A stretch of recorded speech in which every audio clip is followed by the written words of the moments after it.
हमने चर्चा की थी शीर्षक क्या है, शीर्षक की क्या विशेषताएं होती है, एक अच्छे शीर्षक के क्या गुण होते हैं, क्या अवगुण होते हैं, शीर्षक की क्या महत्ता है, शीर्षक के क्या कार्य हैं, शीर्षक के क्या उद्देश्य हैं। इस सब की बहुत बृहद चर्चा हमने पहले की है।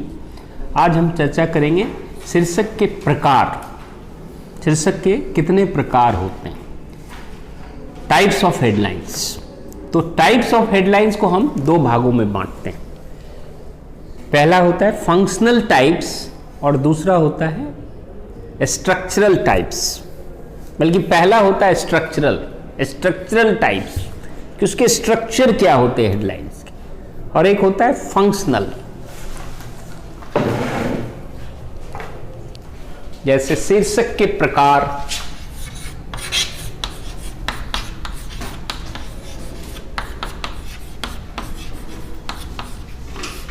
टाइप्स ऑफ हेडलाइंस,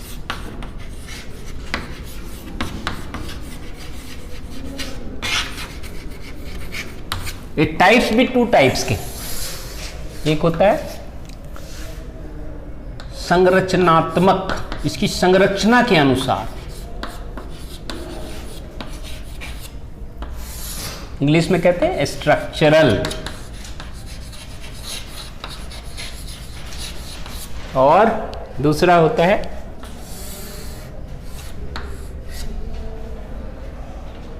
फंक्शनल, क्रियात्मक।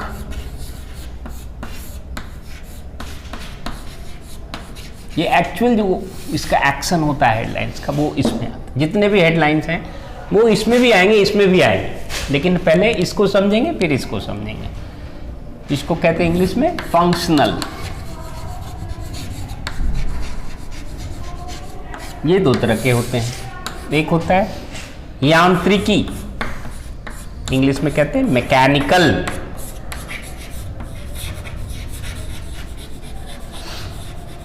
और दूसरा होता है सृजनात्मक या रचनात्मक, जो भी कह लीजिए आप, क्रिएटिव।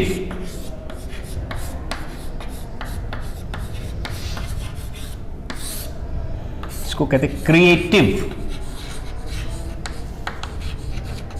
ठीक है।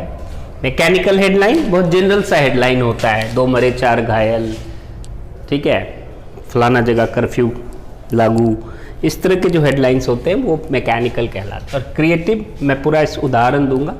क्रिएटिव में कुछ नए प्रकार से जब हेडलाइन को हम लुभावने प्रकार से, आकर्षक प्रकार से, रचनात्मक प्रकार से, कुछ बिल्कुल नूतनता लिए हुए, उसकी कुछ अलग हटकर, लिख से हटकर हेडलाइन है, तो वो क्रिएटिव हेडलाइन हो जाता है। ये संरचनात्मक में कई तरह के होते हैं। पहला होता है फ्लश लेफ्ट, इसको हिंदी में बोलते हैं बाईं ओर सटा हुआ, लेकिन फ्लश लेफ्ट वर्ड पॉपुलर है। दूसरा होता है फ्लश राइट,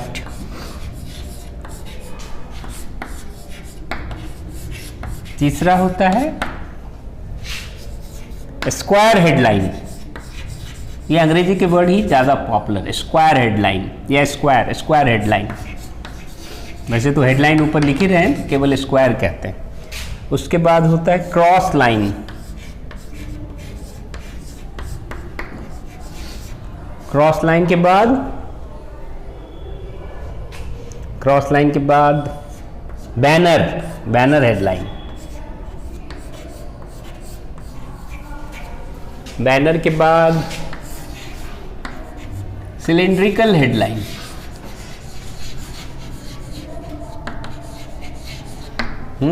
बेलन के आकार का, बेलनाकार हिंदी में बोलते हैं। उसके बाद सिलिंड्रिकल हेडलाइन के बाद हो गया पिरामिड स्टाइल,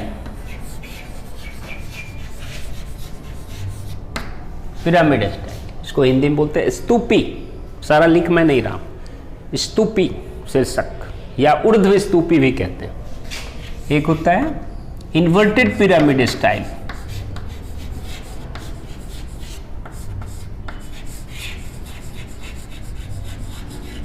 जिसको कहते हैं विलोम स्तूपी, उल्टा पिरामिड।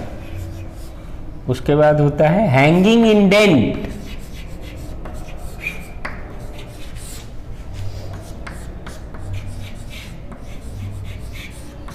हैंगिंग इंडेंट के बाद स्टेप लाइन,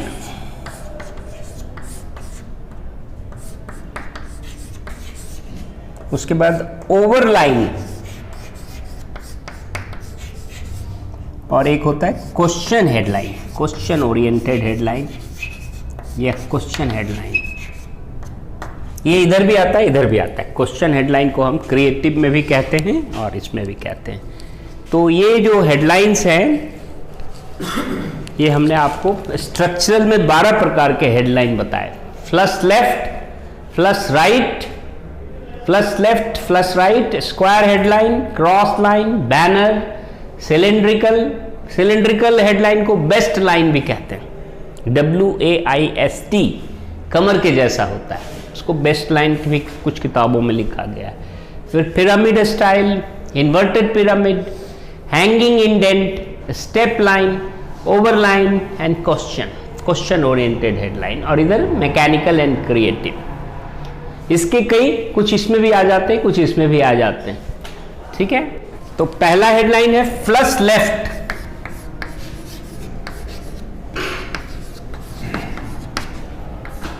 देखिए ये जो है, इसका रूप ऐसे होता है।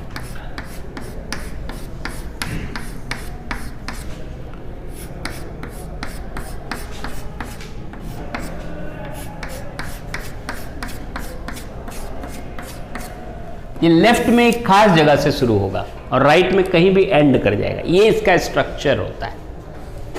For example, 4 die, 3 injured in a road accident।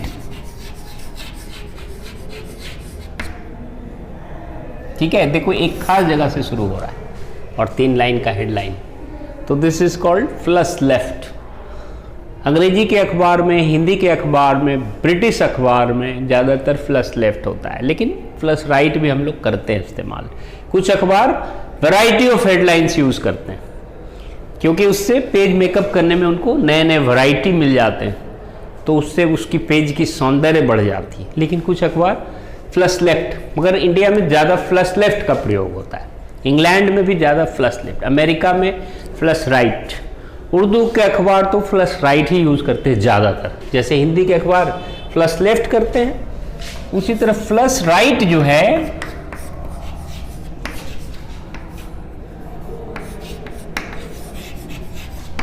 ये ऐसे होता है।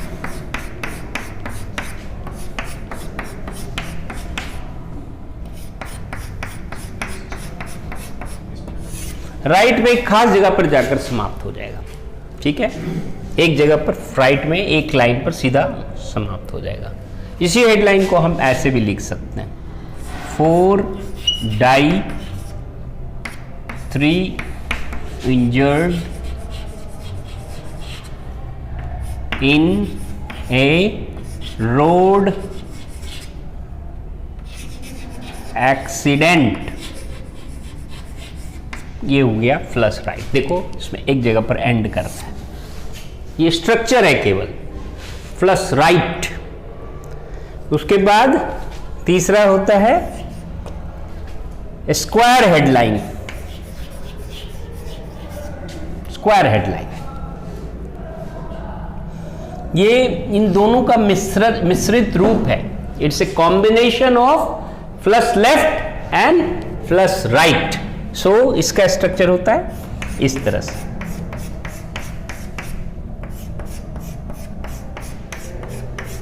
अब ये स्क्वायर का मतलब बहुत बार बच्चे सोचते हैं कि वर्ग हो गया। स्क्वायर का मतलब वर्ग नहीं है, स्क्वायर का मतलब एक तरह से रेक्टेंगुलर ही है।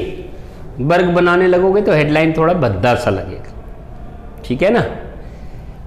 तो उसमें आप लंबाई चौड़ाई बराबर करने लगोगे तो फिर 4 लाइन की हेडलाइन बन जाएगी। तो स्क्वायर इसको कहते हैं, क्योंकि ये लेफ्ट से एक खास जगह पर शुरू हो रहा है और राइट पर भी एक खास जगह से शुरू हो रहा है। जैसे उसी एग्जाम्पल को लो, 4 die, 3 injured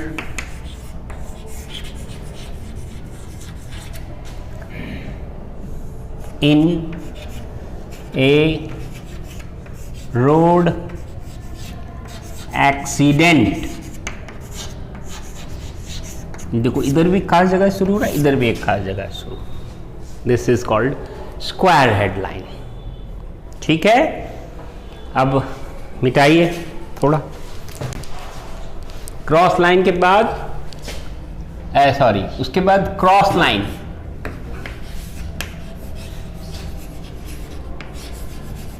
क्रॉस लाइन ये दो कॉलम को पार करता है। जैसे बीच में कोई पेज है मान लो, तो उसके बीच में ऐसे ऐसे कॉलम गैप होता है। देखोगे इतना इतना गैप होता है। तो ये हेडिंग जो है वो दो कॉलम में चला जाएगा।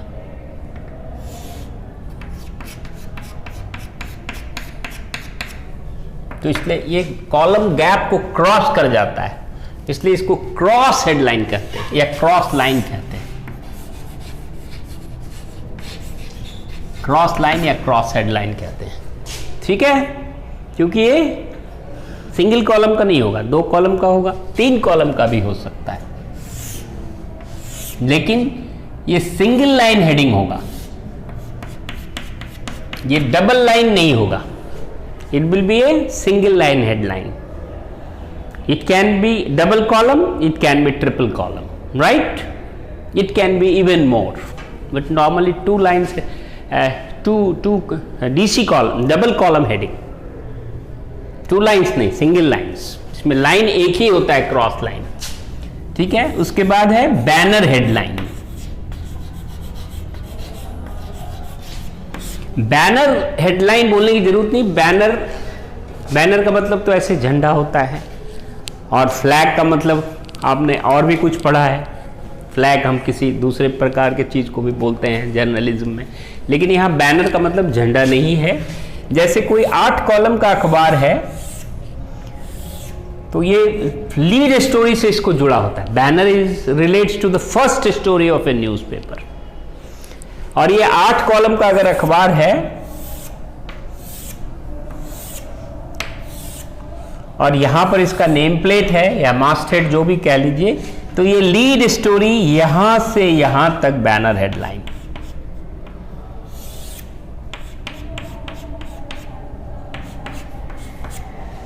It will start from extreme left and it will end at extreme right. So it covering all the 8 columns.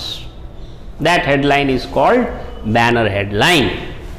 वैसे ये किसी और पेज पर भी हो ऐसा तो उसको हम बैनर नहीं बोलते, लेकिन कुछ लोग उसको बोलते हैं टेक्निकली, केवल फ्रंट पेज वाले को ही बैनर बोलते हैं। लीड स्टोरी, पहला स्टोरी जो अखबार का है, उसी में बैनर हेडलाइन होता है। दूसरे में इतना महत्व होता भी नहीं कि कोई बैनर हो सके, लेकिन आजकल बहुत तरह का प्रयोग हो रहा है। अब तीसरे पेज पर अगर इस तरह से है तो हम उसको बैनर नहीं कहते, क्रॉस लाइन कहेंगे। ठीक है, लेकिन फ्रंट पेज पर कुछ लोग उसको भी बोलचाल की भाषा में बोल देते हैं, तीसरे पेज का बैनर देख लीजिएगा, लेकिन वो बैनर नहीं है, बैनर फ्रंट पेज का ही होता है। तो this is called banner headline. जैसे man on moon, India got independence, Indira Gandhi assassinated, Babri Masjid निर्मित, ढांचा ढहा, राम मंदिर का निर्माण, ऐसे ऐसे जो हेडलाइंस हैं वो देखेंगे अखबार में आप, पूरे 8 कॉलम को कवर करता है। ठीक है, मच्छर के घातकता से डेंगू का डंक, पूरा अगर 8 कॉलम कवर कर रहा है तो वो बैनर हेडलाइन हो गया। ठीक है, और भी आप लोग ढूंढ सकते हैं अखबारों में, मैंने तो कुछ एक उदाहरण दिए कि पूरा यहां से वहां तक कवर करता है, तो दैट इज बैनर हेडलाइन।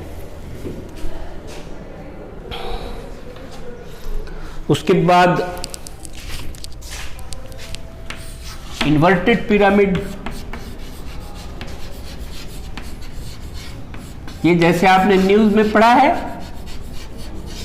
वो उसी तरह से होता है। ये हेडलाइन ऊपर में ऐसे रहेगा, ज्यादा, पहली लाइन बड़ी, दूसरी लाइन छोटी, तीसरी लाइन और छोटी, तो this is like inverted pyramid. ठीक है, इस तरह से होगा। इसी हेडलाइन को आपने अभी जैसे लिखा 4 डाई 3 इंजर्ड, उसको भी लिख सकते हैं।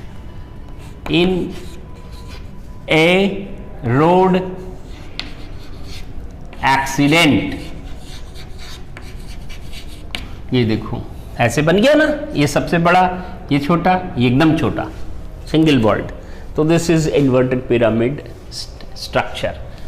देन पिरामिड स्ट्रक्चर जस्ट इसका उल्टा, इसको उर्ध स्तूपी कहते हैं, और उसको विलोम स्तूपी या विपरीत स्तूपी या उल्टा स्तूपी या उल्टा पिरामिड भिन्न नामों से पुकारते हैं।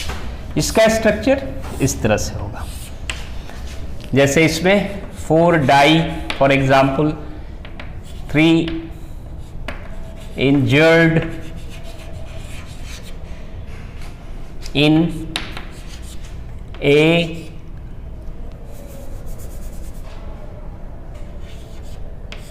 Road accident. देख रहे हो ना, पहला लाइन छोटा, दूसरा और बड़ा, तीसरा और बड़ा। ये अखबार की सजावट के लिए महत्वपूर्ण होता है, इसलिए पृष्ठ साज सज्जा में, जैसा कि मैंने पूर्व में भी बताया, अति महत्वपूर्ण होता है। उसके बाद हैंगिंग इंडेंट होता है, इसको हिंदी में कहते हैं झूलता हुआ शीर्षक। हैंगिंग इंडेंट की जो पहली लाइन होती है वो थोड़ा सा एक्सट्रीम लेफ्ट को चली जाती है, दूसरी लाइन इधर से होती है, तीसरी लाइन, दोनों ये तीसरी और दूसरी लाइन बराबर होती, तो लेफ्ट साइड में वो थोड़ा सा दब जाता है, ये लेफ्ट साइड में दब जाएगा। ये भी, ये थोड़ा छोटा ही होता है, लेफ्ट साइड में दब जाएगा। कई अखबारों में तो वो कॉलम गैप में भी हैंगिंग इंडेंट चला जाता है, अगर उनके पास अच्छी टेक्नोलॉजी है तो इस गैप में वो हेडलाइन आ जाता है, जो कॉलम का गैप दिखा रहा हूं मैं आपको, उसमें आ जाता है।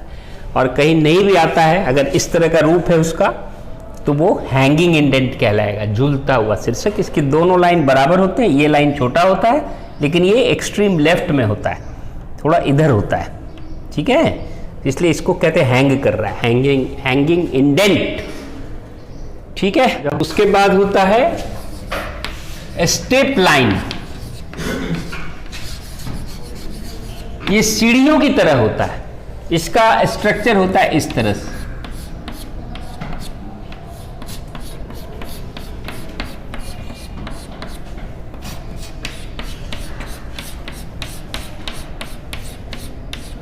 देखो ये ऐसे सीढ़ी हो गया, ये लाइन सबसे बड़ा, इससे छोटा, इससे छोटा, इसको कहते हैं हम लोग स्टेप लाइन। ये सीढ़ी जैसा होता है, ठीक है।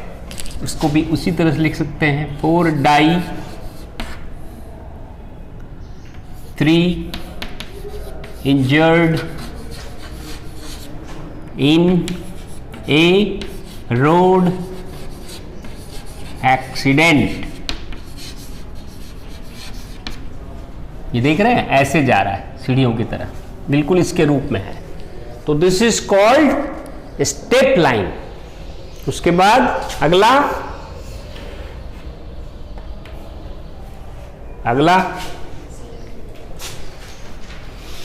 सिलिंड्रिकल हेडलाइन, सिलिंड्रिकल,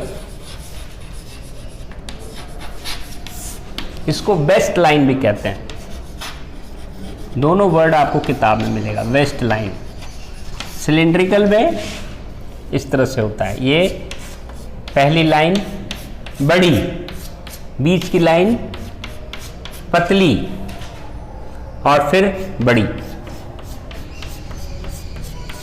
ये दोनों जरूरी नहीं कि बराबर हो, लेकिन ये दोनों बड़ी, बीच में छोटी, नहीं ये बराबर होंगे नीचे वाले, सिलेंडर की तरह। ओखली, ओखली कैसे होता है, ऐसे बीच में थोड़ा दबा होता है, इसकी तुलना कमर से भी करते हैं लोग। ये पेट जरा मोटा होता है, कमर थोड़ा सा पतला होता है, और फिर आदमी नीचे फैला ही होता है, तो इसको वेस्ट लाइन भी कहते हैं। कमर रेखा या सिलिंड्रिकल या ओखली के आकार का, तो this is called cylindrical headline और वेस्ट लाइन। उसके बाद अगला ओवरलाइन।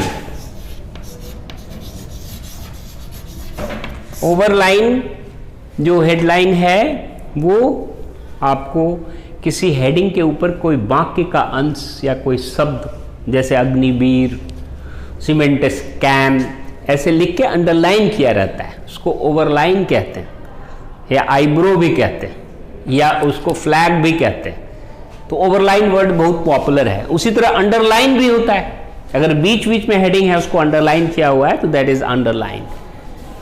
उसके बाद डेक एक हेडलाइन होता है, ओवरलाइन, अंडरलाइन, अंडरलाइन भी लिख लीजिए। फिर डेक मैंने बताया था कि हेडलाइंस अलग अलग तरह की तरह होता है। डेक में डेकिंग कहते हैं, डेक लाइंस।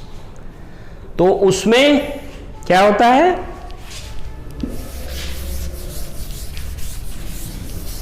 दो लाइन का एक हेडिंग है, उसकी एक पॉइंट साइज और फॉन्ट साइज है। मान लो 2 लाइन का एक हेडिंग है,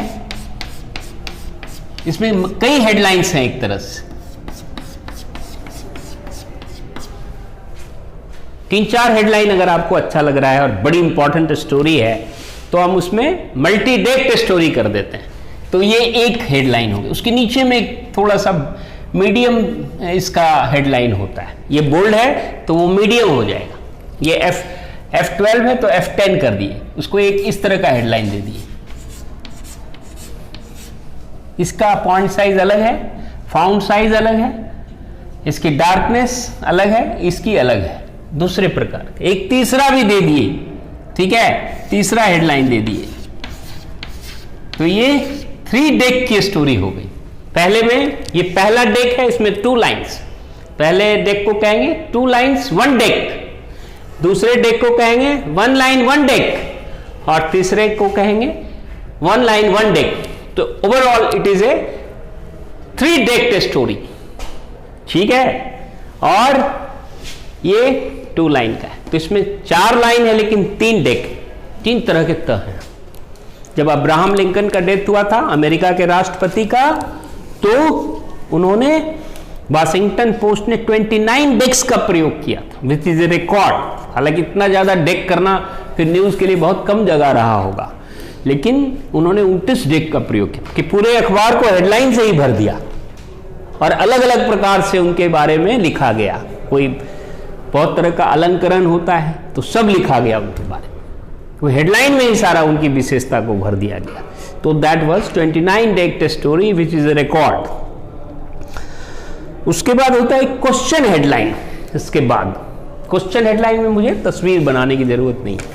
हेडलाइन का काम वैसे क्वेश्चन उठाना नहीं है, हेडलाइन का काम है आंसर देना, ठीक है। लेकिन कुछ फीचराइज्ड न्यूज में या न्यूज एनालिसिस में या सॉफ्ट न्यूज में या फीचर में, एडिटोरियल में कई बार प्रश्न उठा करके लेखक उसका जवाब देता है। पहले कई प्रश्न उठाता है और फिर उसका जवाब देता है। लेकिन हार्ड न्यूज में क्वेश्चन उठाना अच्छा नहीं माना जाता, क्योंकि ब्रॉडली हम कहते हैं कि the job of a headline is not to raise question but is to give the answers. लेकिन एट द सेम टाइम आपने पढ़ा है कि क्यूरियोसिटी, जिज्ञासा उत्पन्न करना भी हेडलाइन का एक काम है। तो हम सॉफ्ट न्यूज में, न्यूज एनालिसिस में, फीचराइज्ड न्यूज में, न्यूज फीचर में, एडिटोरियल में, आर्टिकल में, प्रीव्यू में, रिव्यू में, इंटरव्यू में क्वेश्चन हेडलाइन का प्रयोग कर सकते हैं। क्वेश्चन हेडलाइन का प्रयोग बहुत क्रिएटिव सा होता है, ठीक है। कहाँ लुप्त हो गए सूर्यदेव इस कोहरे में, अपने प्रश्न उठा दिया। क्यों मुकर गए मुखर्जी अपने वायदे से, मनमोहन जी का बजट मन को कितना मोहित कर पाया, केंद्रीय बजट से होली के रंग में भंग, है ना, क्वेश्चन हेडलाइन। उसी तरह क्वेश्चन हेडलाइन क्रिएटिव भी होता है, और एक मैंने बताया था फंक्शनल हेडलाइन, जो मैकेनिकल हेडलाइन भी होता है और क्रिएटिव हेडलाइन भी होता है। तो मैकेनिकल हेडलाइन बड़ा प्लेन होता है, उसमें कोई क्रिएटिविटी का नहीं। मैकेनिकल हेडलाइन न्यूज के इंट्रो से ही हेडलाइन निकाला जाता है, ठीक है। ज्यादातर न्यूज में बहुत जल्दी जल्दी हेडलाइन बनता है, तो उसके इंट्रो से ही न्यूज को निकाल लिया जाता है, उसको मैकेनिकल कहते हैं। वैसे तो हेडलाइन पूरे स्टोरी से जुड़ा होना चाहिए, लेकिन इंट्रो और इंट्रो से ऐसा लिखा ही जाता है इन्वर्टेड पिरामिड में कि इंट्रो से सारे पैराग्राफ जुड़े होते हैं। तो इंट्रो से अगर हेडलाइन जुड़ गया तो पूरे स्टोरी से जुड़ गया। लेकिन जब हम क्रिएटिव हेडलाइन देते हैं, कई बार बहुत जल्दी में जब अखबार में काम होता है, खास करके नाइट शिफ्ट में, तो हेडलाइन देने वाला केवल इंट्रो पढ़ के हेडिंग दे देता है, उसके पास टाइम नहीं कि पूरा स्टोरी पढ़े। लेकिन जो फीचर पेज है, जो साप्ताहिक बनता है, एडिटोरियल है, जो दिन भर में 1 या 2 लिखा जाता है, तो उसमें पूरा पढ़ा जाता है। एडिटर तो खुद ही हेडलाइन देता है, जो लिखता है एडिटोरियल वो खुद देता है। बहुत से फीचर हैं, तो फीचर का जो एडिटर होता है वो जरूरी नहीं कि लेखक ने जो हेडलाइन दिया वही दे, उसको लग रहा है कि नहीं इसको और अच्छा अट्रैक्टिव बनाना है, तो वो क्वेश्चन रेज कर देगा या कोई क्रिएटिव हेडलाइन बना देगा। तो पूरी स्टोरी पर बेस्ड होगा, उसको पूरा पढ़ेगा, क्योंकि हेडलाइन पूरे स्टोरी की आत्मा है। मैंने बताया था संग्रही बीज के समान है, एक प्रवेश द्वार के समान है। न्यूज़ में तो अपने आप हार्ड न्यूज़ में वो लिंक्ड हो जाता है सारा, तो उसमें भी वही बात लागू होता है। तो क्रिएटिव हेडलाइन क्या क्या हो सकता है? Floods of promise, drought of performance, है ना, ऐसे हेडलाइंस। और भी कई हेडलाइंस हैं जिसको हम क्रिएटिव, देखिए मैंने आपको बताया था कि क्रिएटिव हेडलाइन में किसी गीत की पंक्ति का प्रयोग कर देते हैं, किसी भजन का, किसी प्रतिष्ठित आध्यात्मिक पुस्तक का प्रयोग, उसके प्रमुख पंक्तियों को भी हेडलाइन बना देते हैं। जैसे संकट कटे मिटे सब पीरा, ये हनुमान चालीसा बहुत लोग पढ़ते हैं सुबह सुबह, तो उनके दिल में बैठा रहता है। वो पंक्ति अगर आप शीर्षक में दे रहे हैं और उससे वो जुड़ा तथ्य है तो उसको अट्रैक्ट करेगा। उसी तरह संकट मोचन नाम हमारो, ये भी हनुमान चालीसा का नाम लाइन है। मैन ऑफ क्राइसिस को कहते हैं, फलाना व्यक्ति एकदम अकेला सब कुछ कर गया, man of crisis, Hanuman ji की तरह पूरा पहाड़ी उठा के ले आया, तो उसको लिखते हैं संकट मोचन नाम हमारो, उसका पूरा अंदर में वर्णन होता है। ऐसे प्राय आप देखेंगे अखबार में, जाको राखे साइया मार सके ना कोई, हरि अनंत हरि कथा अनंता, ऐसे क्रिएटिव हेडलाइन आपको मिलेगी। क्या से क्या हो गया, ये फिल्म का गाना है। चाहा क्या क्या मिला, फिल्म का गाना है। अधजल, ये मुहावरे देखो, अधजल गगरी छलकत जाए, एम्प्टी वेसल साउंड्स मच, ना घर का ना घाट का। पूरा लिखने की जरूरत नहीं कि धोबी का कुत्ता, ना घर का ना घाट का, बस ना घर का ना घाट का। तो समझदार लोग अपने आप समझ जाएंगे कि ये कहीं वो मुहावरा से ही जुड़ा है बात। कोई आदमी कहीं का नहीं रहता, इधर से भी गया उधर से भी गया, तो लिखते हैं ना घर का ना घाट का। कोई पॉलिटिकल लीडर है, इस पार्टी को छोड़ के उस पार्टी में चला गया, जिस पार्टी में गया वो भी बैठ गया, और जिस अच्छे पार्टी में था वो उससे भी उसको निकाला गया या खुद छोड़ दिया, तो कहते हैं न घर का न घाट का। ऐसे शीर्षक आप देखेंगे प्राय, नाम नहीं लूंगा मैं। एक बहुत बड़े फिल्म स्टार ने जब बदला था अपनी पार्टी, तो ऐसे हेडिंग देखने को मिले थे।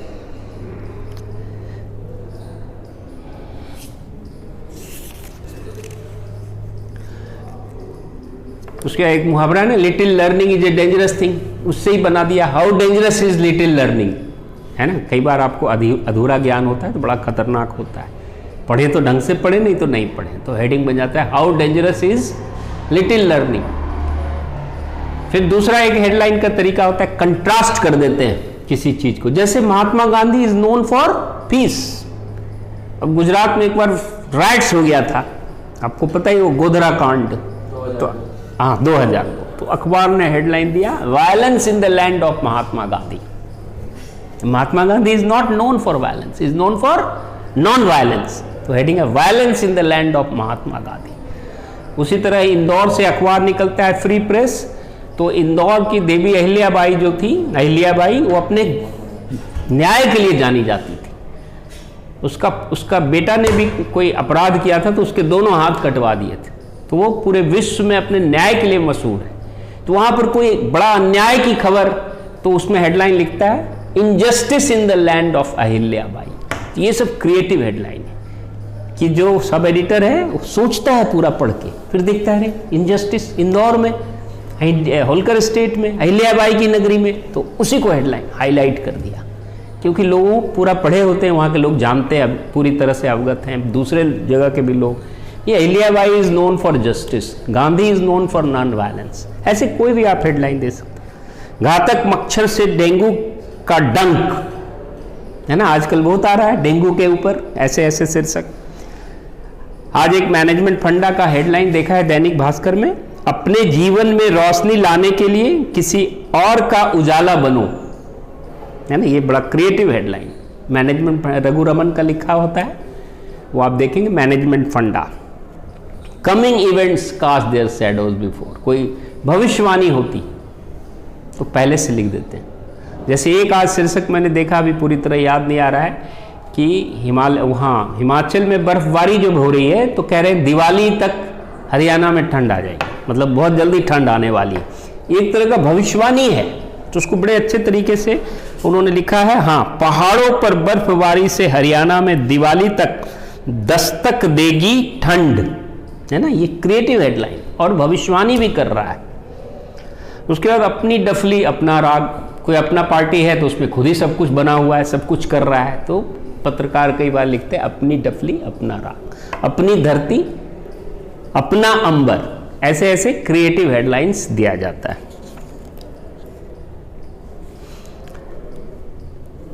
सजा के बदले पुरस्कार एक भ्रष्ट अधिकारी को, कोई अधिकारी भ्रष्ट है तो उसको सजा नहीं मिलनी, उसको सजा मिलनी चाहिए, तो उसको और प्रमोट कर दिया किसी ने, तो ऐसे ऐसे हेडिंग आपको देखने को मिलेगा। सजा के बदले पुरस्कार एक भ्रष्ट अधिकारी को, सजा के बदले पुरस्कार एक राजनीतिज्ञ को।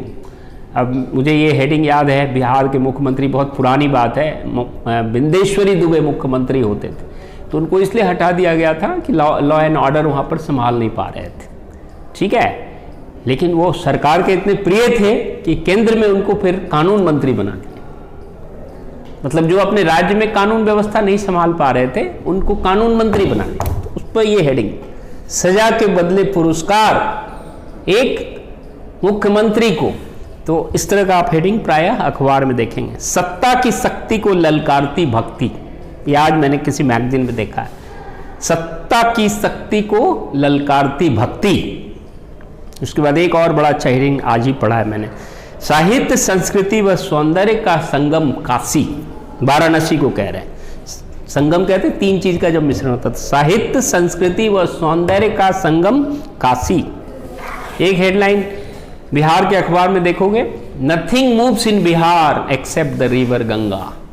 गंगा नदी बहती है, बिहार की गंगा नदी मशहूर है, कई राज्यों से गुजरती, लेकिन कई बार काम बहुत शिथिल हो जाता है, फाइल पर बड़े बड़े अधिकारी कुंडली मारकर बैठ जाते हैं, तो इस तरह की हेडिंग्स आपको देखने को मुझे मिली है, तो उसका मुझे याद पड़ रहा है कि nothing moves in Bihar except the river Ganga. आज भी इस तरह के हेडिंग्स आते हैं, ठीक है। तो ये सब क्रिएटिव हेडलाइंस के मैंने आपको कुछ उदाहरण दिए।